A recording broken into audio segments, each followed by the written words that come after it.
We have just finished how to sew buttonholes on the Singer sewing machine, and now we are moving to how to stitch your buttons on.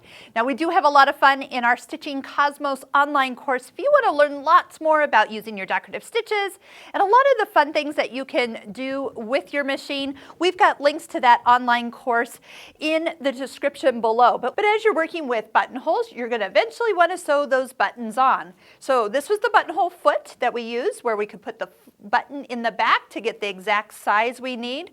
Next, you need to find your button sew on foot. It's the one with the little blue toes, and they're kind of rubberized, so as it sits on the button, it's going to grip it. Now we're down here because we need to find your stitch in menu 2 that looks like a button, and it has the 2 little dots. So in menu 2, stitch number 21 is a built-in button sew on stitch. Now the only thing you have to do after you select the stitch is to lower the feed dog. So let's start by going to our menu 2 and then typing in stitch 21, and it's all set to go. Notice the stitch length is just kind of has blanks in it. That means it's not going to go anywhere. So why would I want to lower the feed dogs down? So those teeth are still going to come up and down, up and down. And to eliminate them moving the button around, I am a fan of lowering the feed dogs.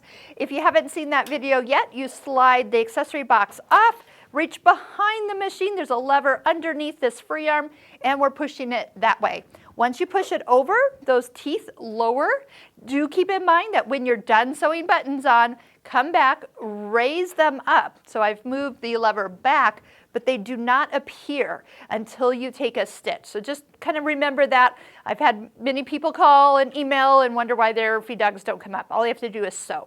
So I'm going to push that lever back to this side. I like the little kind of extra extension of the tray to come out to support my project that I'm working on. And when you're ready, go ahead and take the presser foot off. Again, the blue toes are in front, so that's how you're going to attach it. Now, how does the machine know what size of holes that button is? Well, I'll tell you the truth, they are a standard cut, and they're a little deceiving. So if you have a little tiny button and a much bigger button, and you overlap them, those holes do line up. Now, there are some weird ones out there which are much wider or very narrow holes, so do keep in mind the majority of the buttons are the same, but we're always going to test the swing of the needle before we go ahead and start to stitch. But all in all, on the machine, 3.5 millimeters is the width of the zigzag to properly connect the button to the fabric. Since this button has 4 holes, we'll be doing 2 in the front first, and then I move back and then do the 2 on the further side. You could do them in any order, but that's just kind of what I do. The reason for it is that foot, as it's stitching the first time, is sitting on more of the button. And if the button is really small, go ahead and stitch these. You sometimes have to turn the button around to get those other 2, so you're not just like really kind of falling off the edge.